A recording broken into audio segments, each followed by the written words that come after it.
warahmatullahi wabarakatuh. Pagi kali ini tuan-puan, sesi podcast yang istimewa, Funnel Evo Podcast, sesi Amazing Founder, di mana saya membawakan kepada anda 3 jejaka kacak. Kita lah membawakan. Kita membawakan insan-insan yang masing-masing special, ada specialitinya. Dan hari ini kita nak sembang santai tapi sampai untuk fokusnya kepada bahagian sales. Bersama dengan saya yang pertama sekali adalah Tuan Syafiq Semenang. Ya, tepukan gurau Tuan Syafiq Semenang. Yang baju dia lain daripada yang lain.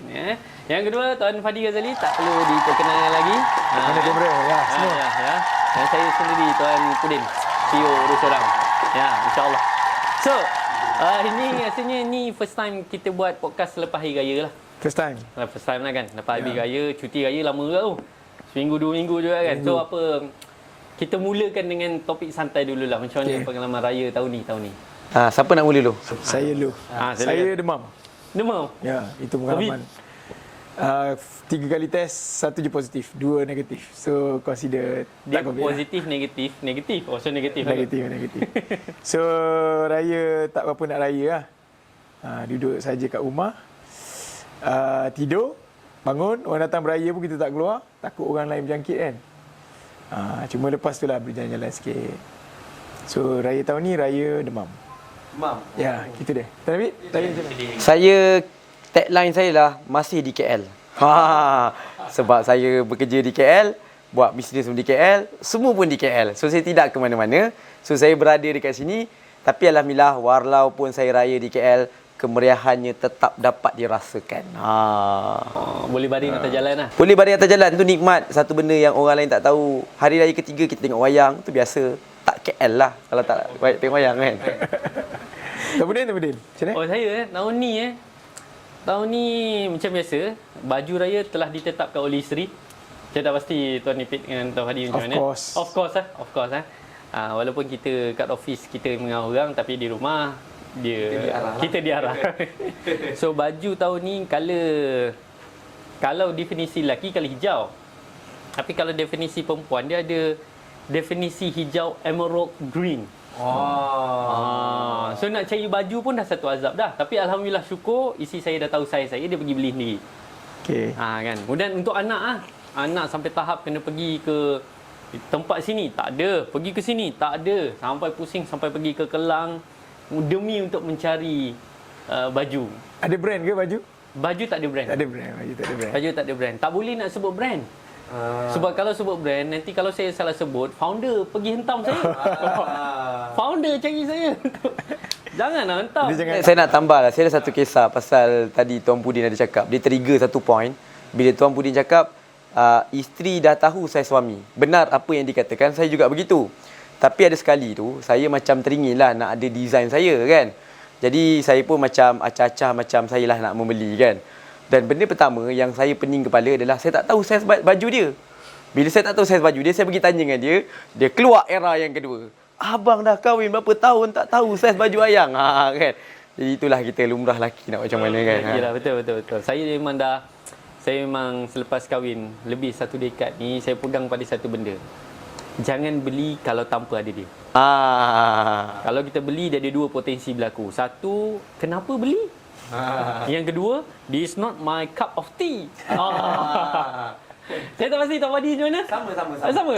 Dia diam. Dia tak berani nak cakap apa-apa ni. Ya, itu baru satu kan.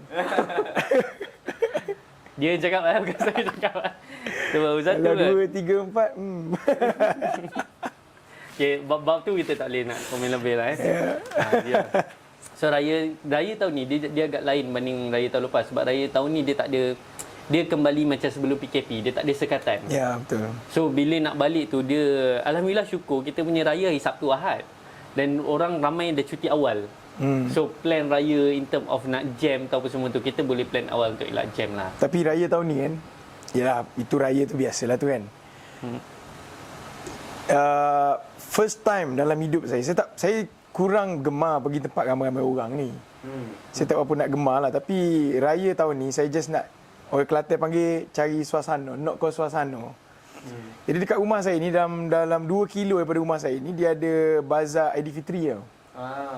Jadi saya tak pasti orang kalau dekat KL dia hujung-hujung tu dia dah tak boleh buat sale. Betul. Hujung-hujung. Sebab kira clearance lah. Tapi kalau dekat kampung, biasanya malam raya tu malam sale. Sebab orang balik kampung kan. Jadi, saya 3 hari sebelum Ramadan tu saya pergi. Saya tak nak pergi peak, masa peak. Kalau peak tu, nak berjalan takut sesak kan. Parking susah semua. Bawa budak-budak lagi. Jadi 3 malam sebelum raya tu saya dah pergi. 3 malam sebelum raya tu pun dah memang pack. Pack kau-kau. Saya jalan-jalan dan saya kata, ini mesti masyuk dia orang ni. Saya kata dalam kepala otak saya lah. Sebab that is the first time saya pergi bazar Aidilfitri. Biasanya sebelum ni wife beli kan. Wife beli apa hal. Kita nak kalut-kalut pergi beli kan. Jadi malam tu saya bawa wife saya, anak saya, adik saya, adik ipar saya, semua. Anak-anak dia pergi. Okay. Otak saya kata, mesti masyuk.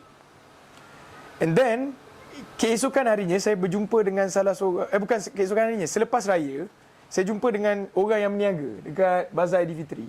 Dia kata teruk gila tahun ni. Walaupun macam tu? Walaupun orang macam tu. Saya macam, hai, apa teruk? Dia lah common sense kita kata, mesti kau boleh buat duit kan. Rupanya dia cakap, raya tahun ni, orang hanya nak kau suasana. Dia nak kau suasana, dia pergi jalan lah. Dia pergi jalan, nak kau suasana, klik, tak beli. Yang menyebabkan, banyak stok tak terjual. Banyak stok tak terjual. Jadi sampaikan sehari selepas hari raya tu dia orang start buat clearance. Tapi lepas tu dah habis dah raya. So itu menjawab yang raya tahun ini sangat berbeza daripada raya tahun-tahun lepas. Contoh macam ni. Raya 2 tahun lepas adalah raya orang terkurung boleh terlepas. Betul tak? Betul. Raya tahun lepas terkurung, dilepaskan, malah pada masa sama ada KWSP. Betul tak? Betul. Jadi tahun ni dilepaskan tanpa duit. Ada duit tapi kurang lah sikit. Hidupan liar lah pula. Jadi sales tu itu bagi saya, kalau cerita bicara soal ni, kita nak fokus kepada bantu orang ni, itulah yang kita kena fikirkan untuk dia orang. Betul. Itu yang menjawab podcast kita hari ni. Ya. Nak cerita pasal sales ni. Sales. Sales kan. Saya tolong jadi moderator lah. Alhamdulillah tu bagus tu. Kita nak cerita pasal sales. Sales memang betul-betul drop, tapi adakah dia bergantung pada, dia kena kepada semua ataupun macam mana? Okey, saya nak tambah sikit lah tentang poin situasi kena semua ke kena. Pada pandangan saya lah, saya sangat percaya dalam mana-mana asas dalam ekonomi, di saat ada orang yang berduka, pasti akan ada yang gembira. Dia memang normal begitu. Cuma yang gembira selalunya dia tak bising lah, yang berduka yang bising kan. Jadi kalau kita tengok macam apa yang Tuan Fadi share tadi tu, memang betul. Dilepaskan tanpa duit kan. Sebelum ni dilepaskan dengan duit.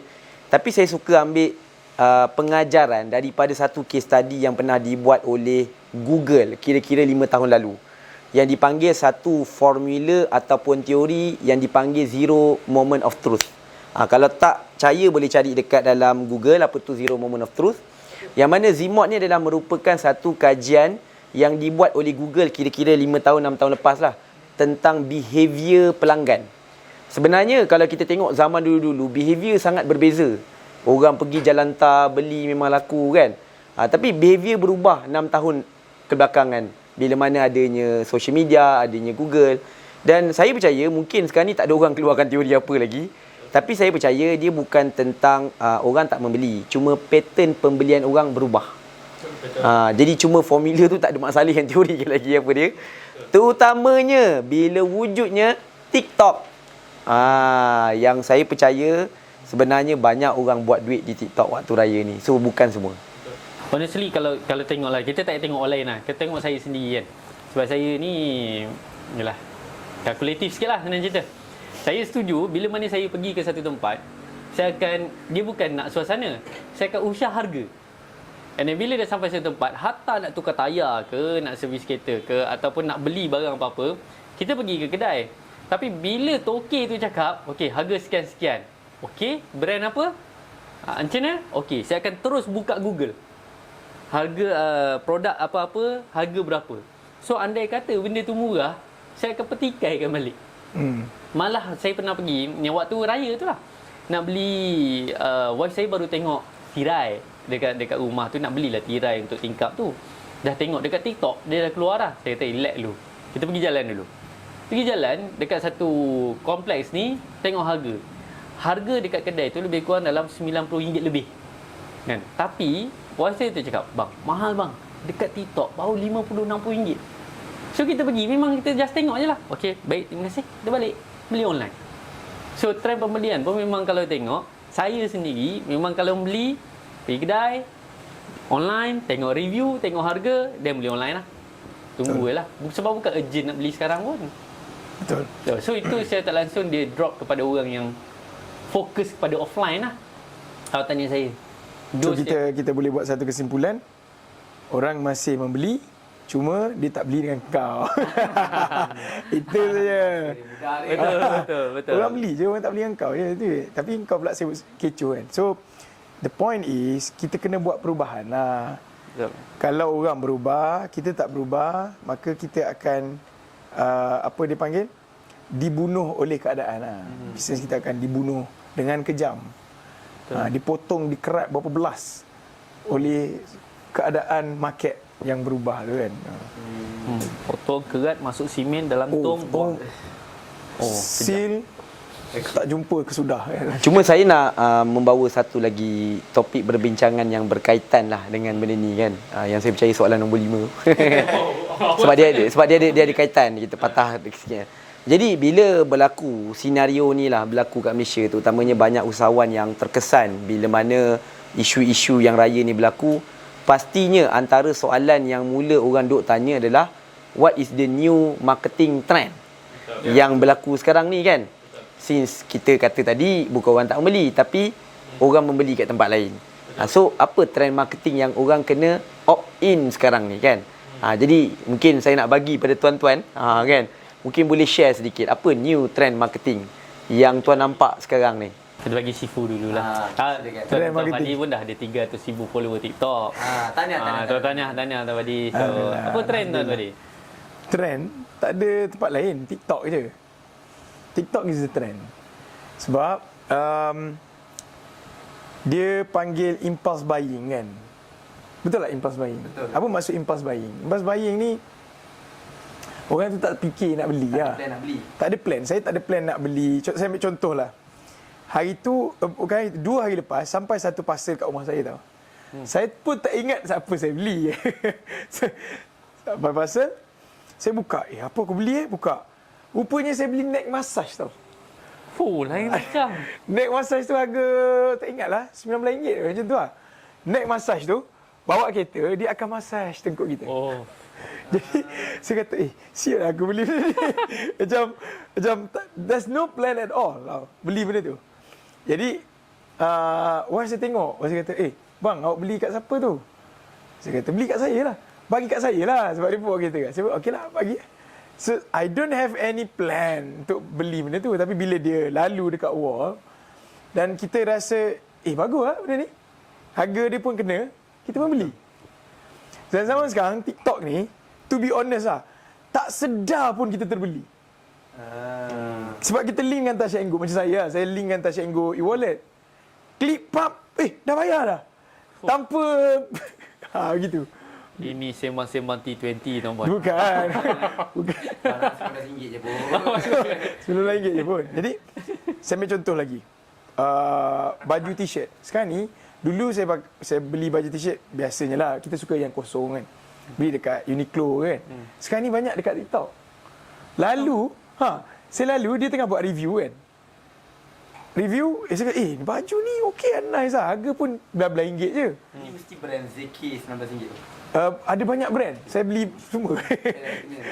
Sebab kalau beli satu Uniqlo, harga berapa? Katakanlah 79 kan? 79. Okey, kita boleh beli 4. Boleh beli 4 baju dekat TikTok. Kan imagine? 4 baju brand berbeza. 20. Jadi so the key adalah dekat TikTok dia impulse buying. Impulse buying ni orang tak terfikir nak beli, akhirnya orang beli. Yang menyebabkan duit reserve dia nak beli benda lain, dah beli benda ni. Betul. Jadi impulse buying kita tak tunggu orang tu buat decision untuk beli. Kita yang encourage dia untuk beli. Cara bagaimana? Buat review ke, tunjuk kelebihan produk ke. Saya ada satu baju kurta saya beli tau untuk raya.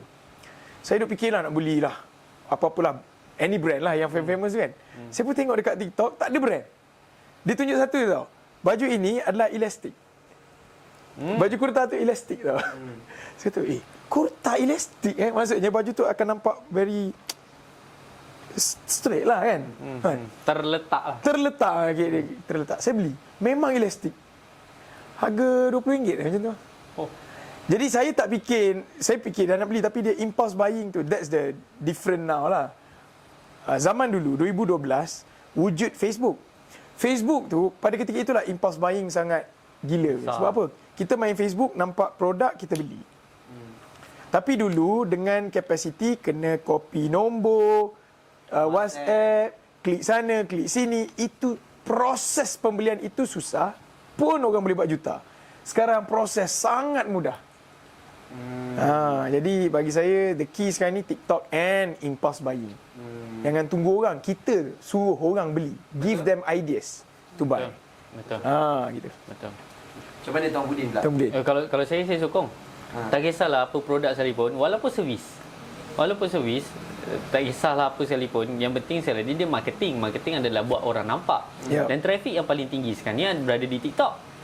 Kan? Di TikTok. Tapi ada satu isu yang baru-baru ni saya sembang dengan wife saya kan. So dia kata dekat TikTok impulse buying tinggi, tapi untuk produk yang berharga bawah 30. Honestly memang banyak T20 masih lagi berada di IG.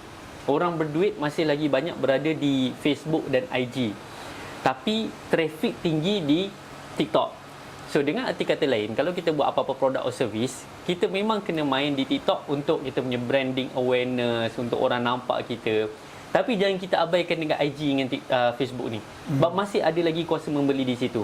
Bila T20 ataupun yang berduit ni akan pindah ke TikTok? In the next 3 to 5 years, insyaAllah dia akan pindah. InsyaAllah akan pindah. Akan pindah. Dah ada potensi in the next 3 to 5 years. Saya silap, IG dengan Facebook tu tak tahu apa jadi. Mungkin jadi dinosaur. Tuan Mungkin. Nafi macam mana? Okey, saya ada 2 point. Okey. Dan saya suka apa yang Tuan Budin cakap tadi tu tentang orang yang berada, okey, macam mana kita nak rephrase soalan ni supaya jadi kan. Okey. Sekarang ni ramai nak juga hadiah boleh TikTok. Okey. Sebab sekarang ni ramai orang cerita tentang TikTok sampai ada yang bertuhankan TikTok dalam trend marketing ni. Tetapi jangan kita lupa, sebenarnya masih lagi ada sebahagian market yang mana Facebook, IG yang mereka ni terdiri daripada golongan-golongan T20. Jadi that's why dalam kita mengejar TikTok, jangan kita abaikan IG dan juga Facebook. Hujah saya apa? Saya ambil contoh yang paling mudah, saya ambil isteri saya lah. Yang mana beliau ni adalah merupakan seorang profesional dalam industri oil and gas. Dan sampai ke hari ni, beliau masih lagi tak ada TikTok. Sebab beliau ada satu kepercayaan, TikTok ni adalah tempat untuk orang melara.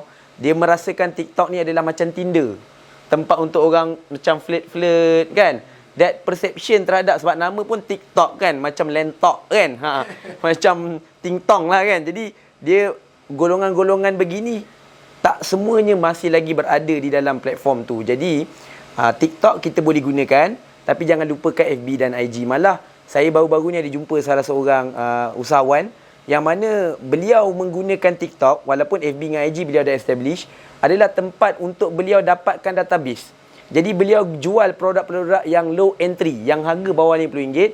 Kau memang tujuannya bukan untung sangat. Tapi untuk dapatkan banyak database, daripada apa yang ada tu, beliau convert jadi pelanggan yang boleh beli harga yang lebih mahal. Tu apa yang beliau buatlah tentang tu. Dan last sekali lah mungkin minta maaf terlebih 2 minit kan. Okay, last sekali adalah, tapi saya suka share benda ni. Bila kita tahu sekarang ni orang duk cakap trend terbaru marketing adalah TikTok. So soalan dia adalah, apa skill set yang kita kena ada? Sebab sekarang ni TikTok, semua orang cakap tentang pentingnya TikTok.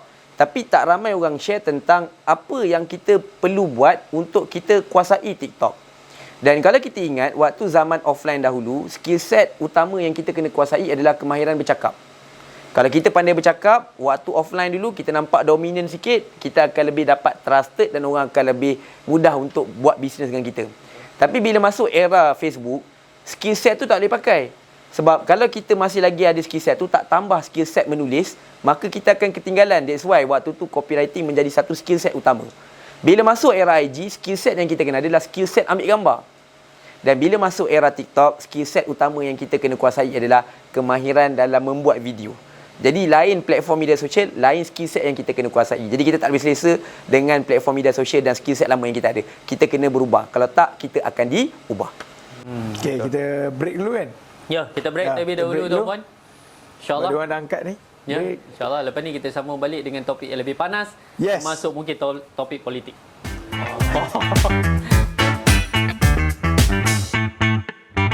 Kak, main beli kuih raya kak. Confirm sedap kak. Kuih raya apa yang awak jual ni? Oh, ni kuih mamur kak. Beli satu dulu pun tak apa kak. Ada tester tak? Kami tak ada tester kak. Tapi akak beli dulu, nanti akak try. Kalau sedap akak repeat lagi. Tak ada tester. Tak apalah. Terima kasih. Kak. Kak, cari kuih raya ke tu? Main beli dengan saya. Confirm sedap. Ada tester tak? Ada kak, main rasa dulu. Sedap. Nak beli sebekas boleh? Boleh kak? Nah, terima kasih. Sama-sama beli, okey? Nampak kan dua situasi yang anda tengok ni? Anda yang jual makanan, jangan kedekut bagi selesa kepada bakal pelanggan anda. Kalau sedap, mereka beli. Dan mungkin mereka pun boleh rekomenkan produk anda kepada rakan-rakan yang lain. Nak belajar cara lariskan produk anda? Tulis nak di bawah untuk kami bantu. Baik, selamat kembali ke podcast Funnel Evo Podcast dalam sesi Amazing edisi Amazing Founder. Ya, insyaAllah. So, kita sambung soalan yang panas tadi tu kan. Saya suka dengan Tuan Repeat kata tadi tentang skill set. Tapi kalau kita jumpa dengan Tuan Fadi ni, dia akan cakap ni tau. It's not about what or how, it's about who. So, sekarang ni kalau kita tengok kan, peniaga kat luar, bila usahawan nak niaga, dia akan banyak komplain. Sales rendah, sales drop, dia kena ada skill set baru. Tapi cadangan simple diorang adalah nak cari orang masuk. Kan, siapa sebenarnya yang boleh buat sale ni? Ataupun kalau tak ada duit, adakah diorang sendiri kena berubah seperti mana kena ada skill set macam Tuan Epic cakap tadi tu?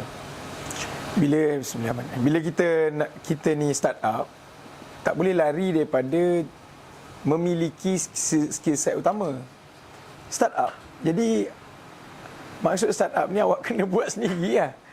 Jadi skill set utama yang diperlukan sebagai usahawan startup ada dua, marketing dan sales. Jadi marketing dan sales ni skill set lain tak payah abaikan. Contohnya membaca P&L tak perlu.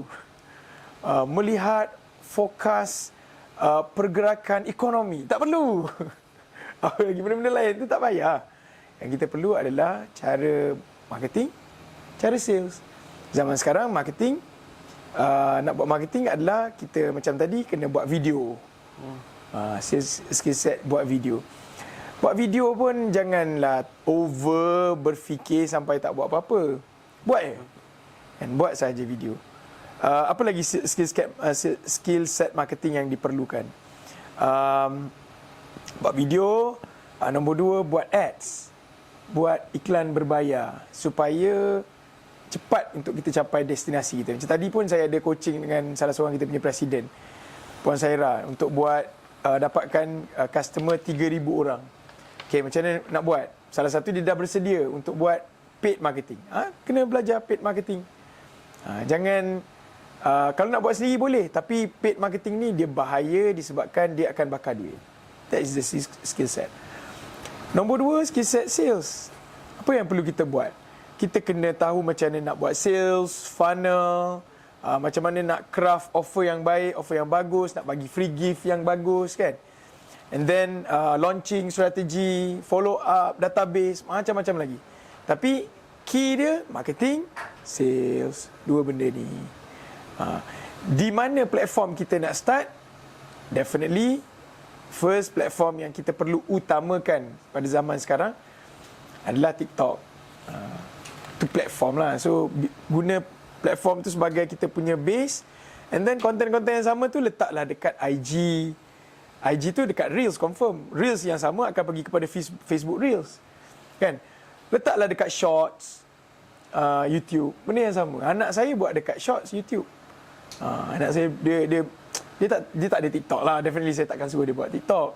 Dia pun memang tak main Facebook, dia tak main IG. Tapi budak-budak kalau perasan lah, dia main YouTube kan. Betul. Anak hari tu saya pergi lepas raya tu, saya bawa anak saya pergi KL sebab nak pergi raya rumah saudara mara kan. Saya pun ada tanya dia orang, nak buat apa ni ada satu masa ni kan. Tengok movie nak tak? Nak. Buat orang Kelantan mana ada movie kat sini lah, ada movie. Serambi Mekah kan, mana boleh, benda-benda lara ni. Jadi, nak pergi mana? Tengok apa? Tengok Mario, dia kata. Dah tengok Mario? Dah tengok Mario? Perform. Best lah cerita dia. Best. Serius, best gila. Saya tengok, saya masuk, saya kata, okey lah, layan budak-budak lah. Tapi kan, saya boleh kata memang best lah. Sebagai orang tua, saya kata okey lah. Tapi ada satu scene tu, lagu Peaches tu. Peaches. Oh, boleh ingat tu.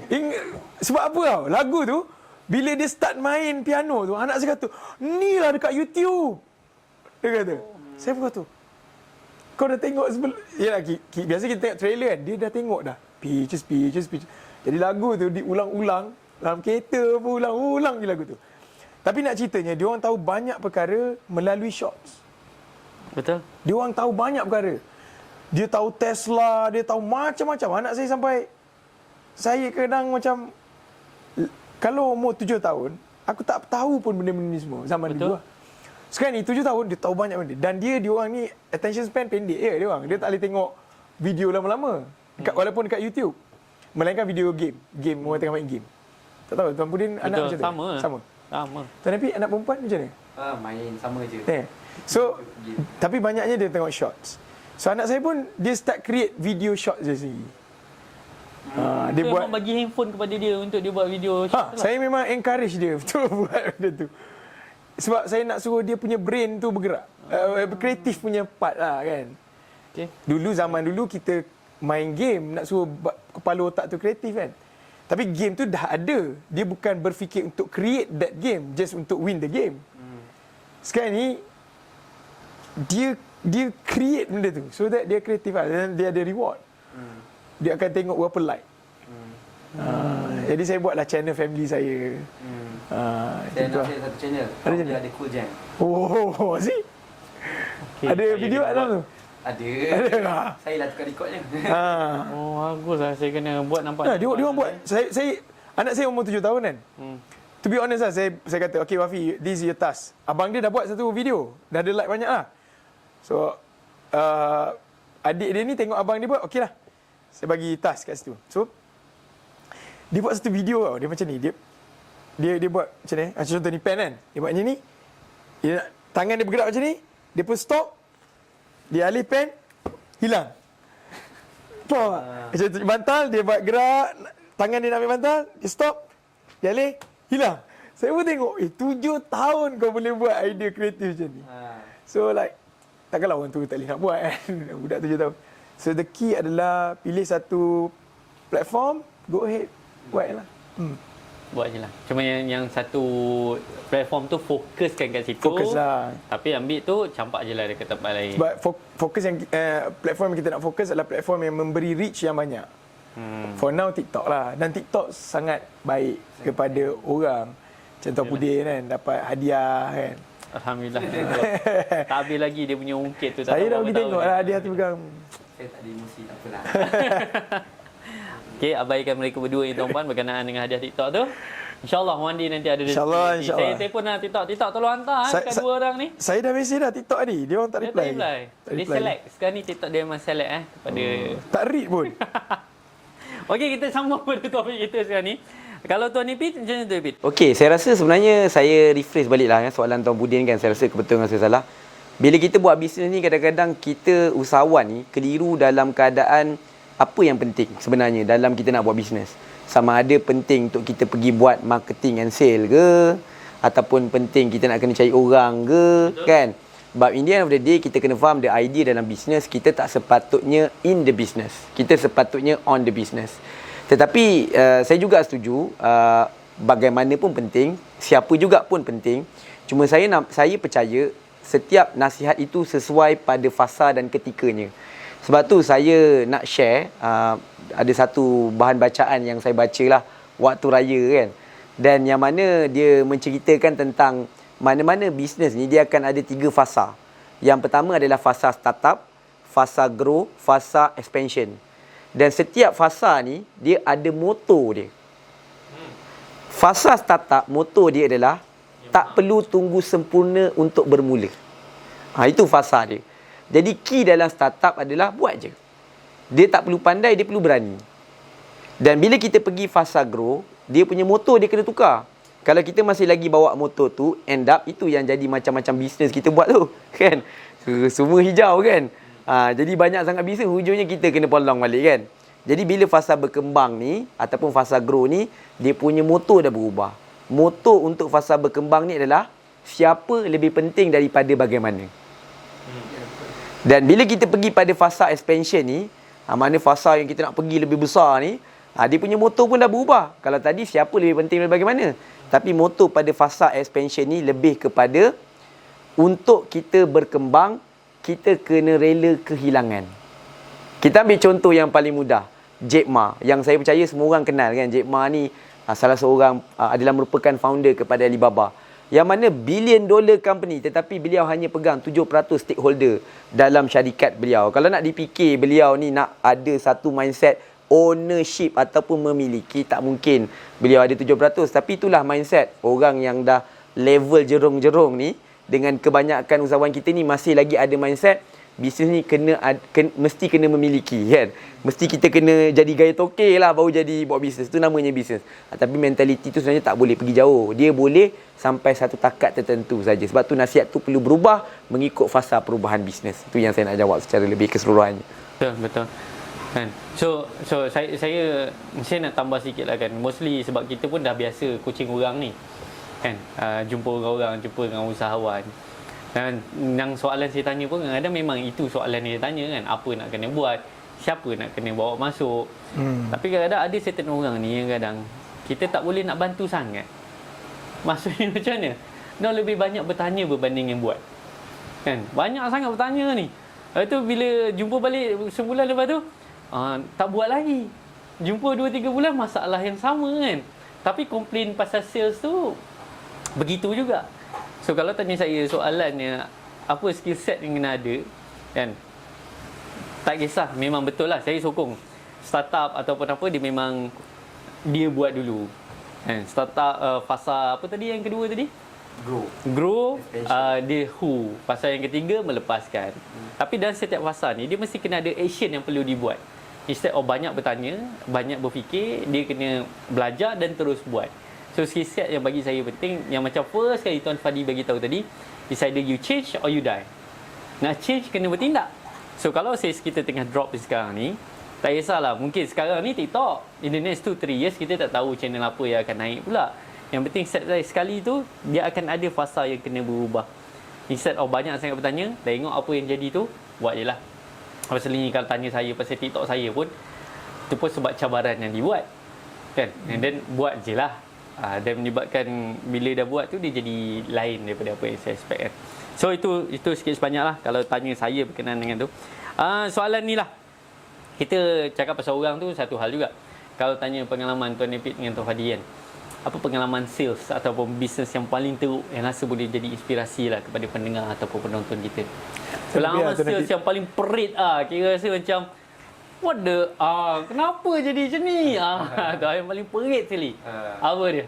Okey, bila menjawab tentang pengalaman bisnes yang paling perit, bagi saya keperitan ni tidak boleh diukur dengan nilai RM.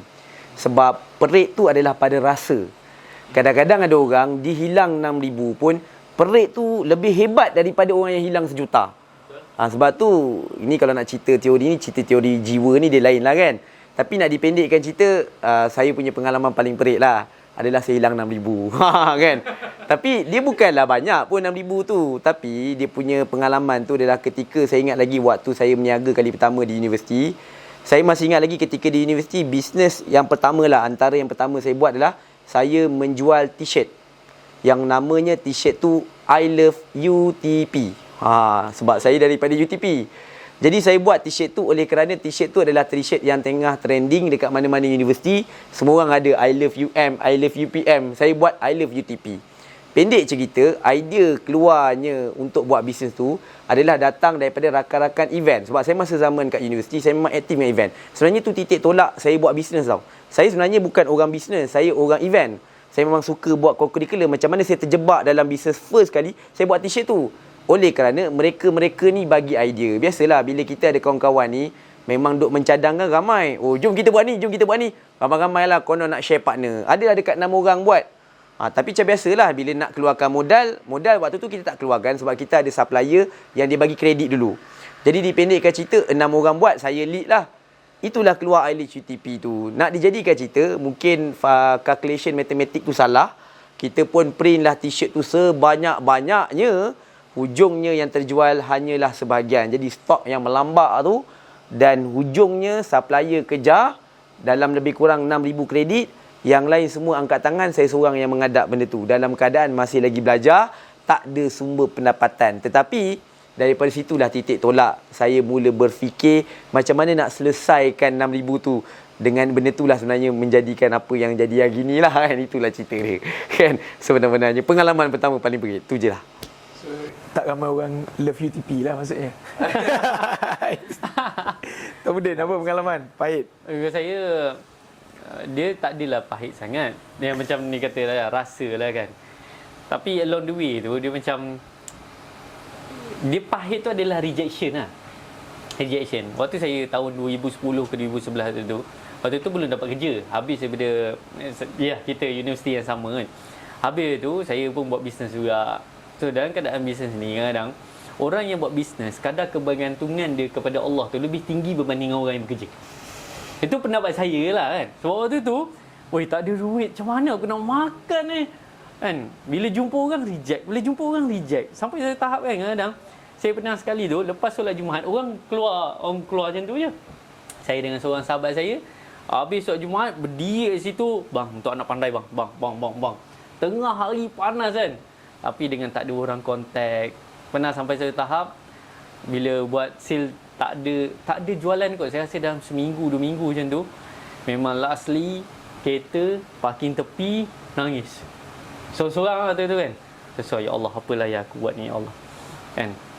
Tapi dari situlah yang saya belajar kadang-kadang kita kena tukar perspektif. Instead of orang tak membeli, instead of kita complain orang tak membeli, kita kena belajar daripada setiap rejection tu. Yang menyebabkan lepas daripada tu, kita dah tahu sale macam mana, dia punya closing rate tu tambah lah. So daripada kejadian yang perik-perik ni kan, sebenarnya adalah salah satu daripada Allah nak tunjuk supaya engkau turning point kau untuk jadi something else lah. So siapa yang kata sales drop sekarang, sales teruk sekarang, dia mesti sebenarnya Allah nak tunjuk sesuatu. Sama ada kita komplain ataupun kita belajar daripada apa saja yang berlaku. Contoh kalau saya lah menangis tepi jalan tu. Jarang kan? Jarang kan saya ni. Tuan Fadi tahu saya memang rare lah kalau nangis-nangis ni. Dia ultimate lah tu kalau nangis. Saya nak jawab soalan ni, saya tak apa nak boleh jawab sebenarnya. Sebab saya tak anggap apa yang berlaku itu, banyak benda ni saya tak rasa dia pahit dan perit. Tak tahu lah, dia alhamdulillah takdir Allah baik. Ketika saya mula kenal dunia ini, Allah beri kefahaman melalui guru. Jadi kita tak cikgu ajar benda tu awal-awal. Contoh, cikgu saya kata, contoh lesson learn lah kan. Jangan terkesan dengan manusia. Jadi, ayat itu menyebabkan jadi, katakanlah orang reject. Saya okey, orang terima pun okey. Orang puji pun tak ada kesan, orang kutuk pun tak ada kesan. Jadi kita dah diberi satu sign awal. Dan jangan terkesan dengan manusia. Jangan berharap kepada manusia. Sebab pasti kecewa. Berharap pada isteri kecewa kita. Kecewa kita. Sama isteri berharap pada suami, kecewa dia. Kita berharap pada kawan kita. Contoh Rafiq berharap pada kawan, kecewa nak ibu kan. So jangan berharap pada manusia, pasti kecewa. Jangan berharap pada barang, pasti kecewa. Aku anggap barang ini akan tak rosak, kereta beli tak rosak. Rosak juga dia, kecewa kita. Tapi ada satu je bila kita letak kita letak harap tu pasti tak kecewa. Kita letak harap pada Allah. Jadi alhamdulillah. Jadi bila saya kenal awal-awal dunia bisnes tu, hari pertama saya buat bisnes tu memang ada cikgu dah. Dan cikgu tu diajar tentang hakikat rezeki. Dia bukan cikgu yang cerita pasal dia macam ni. Ilmu tanpa hakikat dia jadi maklumat. Dia bukan bagi maklumat. Buat Facebook ads, begitu begini pasti begini. Faham tak? Itu maklumat. Dia ilmu tanpa hakikat jadi maklumat. Tapi ilmu dengan hakikat, dia ingat sampai mati. Dia masuk dalam hati, dia ingat sampai mati. Jadi dia diberi, alhamdulillah cikgu beri kefahaman berharap pada Allah tu menyebabkan kita jadi tak terkesan dengan apa benda yang berlaku lah. Saya cubalah amalkan benda tu, jadi it's just a part of life lah. So just enjoy. Kan? Okay. Baik. Lalu je, go with the flow. Kalau saya tak cari, itulah, insyaAllah. Baik, insyaAllah. Macam contoh Tuan Pik kata, sampai level melepaskan. Sampai tahap melepaskan, lepas lah. When the time come, lepas. Itu je. Gitu kan. Ingat zaman masa kita dulu belajar kat ETP kan. Masa tu kita buat bisnes kan. Sama je kita buat bisnes semula kan. Kan orang ajar pergi dekat showroom kereta, jilat steering kereta kan. Saya tak adalah sampai level jilat steering kereta, tapi tak ada. Tidur atas kereta. Jadi saya pun kalau saya ada satu ketika tu, saya buka Facebook saya, ada lagi gambar saya pergi kereta Recon. Pergi pegang steering BMW 5 series. Saya letak, insya-Allah akan dapat kereta tu. Bila mana tahu, jalan duduk dalam kereta, ambil je lah gambar, ambil gambar. Bila kita just go with the flow, jangan harap dengan apa yang kita buat, harap pada Allah. Adalah tu jalan dia. Macam mana keadaan, waktu, ketika kan. InsyaAllah lah ada. InsyaAllah. Pejam celik. Saya rasa nak dekat sejam dah kita bersiaran ni kan. Sejam mungkin sejam dah. Kan sekejap aja kan. Saya nak boleh menambah, bukan nak membuka model topik. Boleh. Ada orang tak kata ada break dulu. masalah. Break. Sama ada break ataupun nak habiskan terus. Kita bagi laluan untuk break.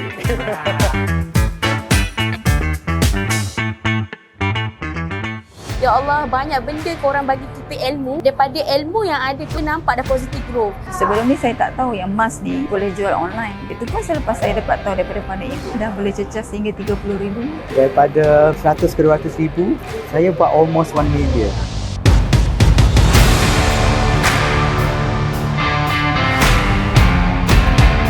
People always overestimate apa yang mereka boleh dapat dalam masa 1 tahun, but underestimate apa yang mereka boleh dapat dalam 1 dekade. Bila sebut pasal sales ni tuan-puan, dia mesti dengan energi yang super luar biasa. Apa yang anda buat tadi, anda implement pada tim anda untuk buat sale, masukkan duit dalam syarikat anda. Kalau anda ada impian nak capai 10 tahun ke depan, the action kena buat sekarang.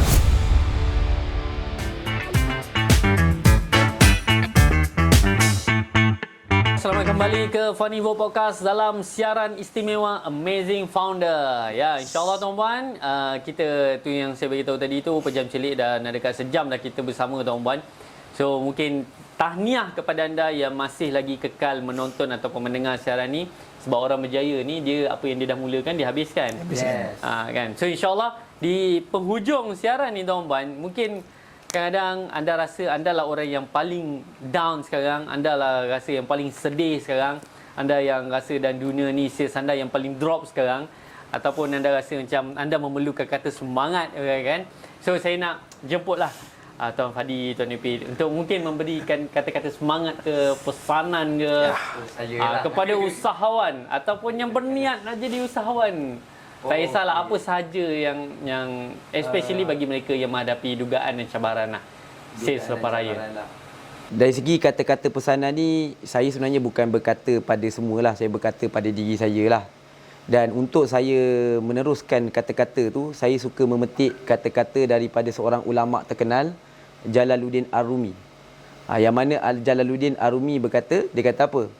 Yesterday I was clever because I want to change other people and change the world. But today I'm wiser because I change myself. So in the end of the day, kita tak ada nak ubah orang lain, kita boleh ubah diri kita. So dalam apa juga keadaan yang kita lalui, ingat satu perkara lah.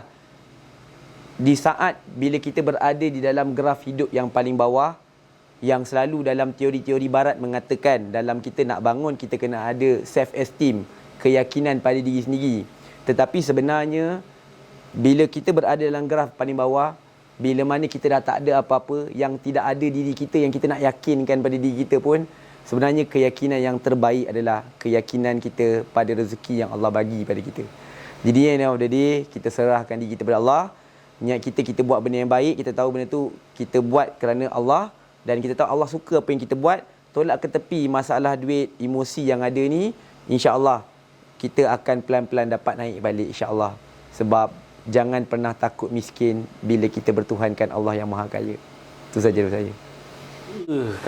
Dia terkeluar. Okey tu dah tu. Cukup dah tu. Itu dah apa? Pesanan air. Kan. Ini pesanan akhir ni. Dia yang kagum tadi, siap ulama cakap basuh putih tadi tu. Dah rasa macam baca buku basuh putih tapi ulama yang tulis. Dia kata Fadi pula macam mana? Saya tak nak pesan kepada orang lah. Saya pesan pada diri saya sendiri yang ni. Kalau kita kurang bercakap ni, maksud saya bila kita bercakap ni nak bagi tahu orang, kita pun banyak kelemahan kan. Jadi saya bagi tahu ni pada diri saya juga. Ayat yang sama yang saya ulang-ulang, yang cikgu saya bagi tahu saya, yakin pada asbab tu syirik, tak guna asbab tu jahil. Jadi yakin tu pada Allah lah. Yakin pada asbab tu syirik. Jangan yakin pada asbab. Yakin pada, contoh kalau Ustaz Azhar kata yakin pada gaji, kan? Yakin pada gaji tu baru kita boleh makan. Tak, syirik lah. Yang bagi makan tu Allah, kan? Yakin pada asbab tu syirik. Contoh lagi, ada orang dia kenapa tak nak anak? Oh susah, nanti tak cukup duit. Itu Ustaz Azhar kata tak boleh.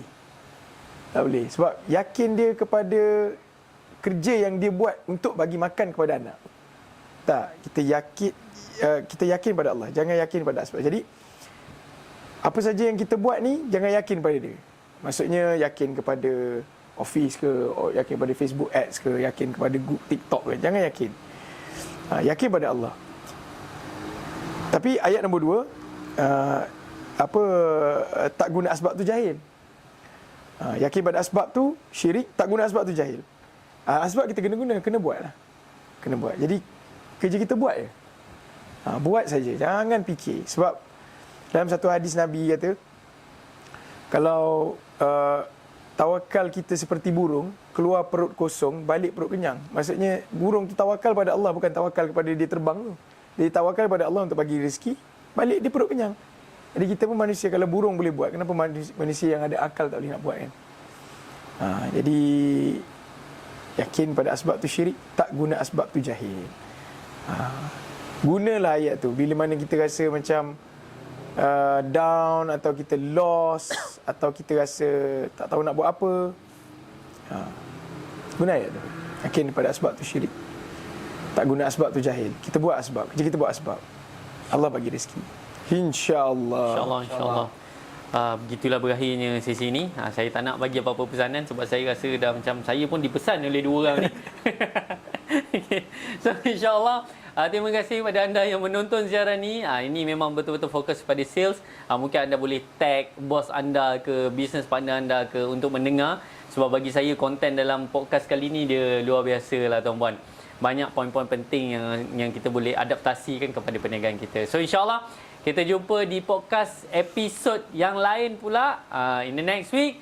So make sure anda bersama dengan kami lagi dalam Funny Bob Podcast. Sekian, wabillahi taufiq wa hidayah. Assalamualaikum warahmatullahi wabarakatuh.